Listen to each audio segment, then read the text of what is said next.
नमस्कार भाई। ମୁଁ କହିଲି ଯେ କିଛି ଠିକ କଲେନି ଏ ଯୋଉ ନୂଆ ଟ୍ରାଫିକ ରୁଲ ଲଗେଇ ଦେଇଛି। ଏଇଟା ଚାଲିବନି। ଗାଡି ଗୋଟେ କିଣିଥିଲି 3 ଲକ୍ଷ ଦେଇଛି। ବୁଝୁଛନ୍ତି ଆପଣ? ଗାଡି ଧରି କଲେଜ ରୋଡ ହମ୍ସ ଫମ୍ସ କିଛି ନାହିଁ। ତା ଆଗରେ ଏପଟେ ସେପଟେ କରୁଥିଲି ବସି।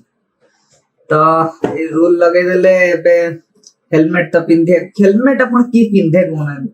ଯଦି ହେଲମେଟ ପିନ୍ଧିକି ଗାଡି ଚଲେଇବି ମୋ ମୁହଁ କେମିତି ଦିଶିବ? ଲୋକ କେମିତି ଜାଣିବେ ସନିଆ ପୁଅ ମନିଆ କିଣିଛି ଗାଡିଟା ବୋଲି କହୁନାହାନ୍ତି ଆପଣ? ତ ଧରିଲେ ଏବେ ଏଇ କିଛି ଦିନ ତଳେ ଧରିଲେ ମତେ 5,000 ଦେଲି। ତାପରେ ଗୋଟେ ଡର ଆସିଗଲା ମତେ।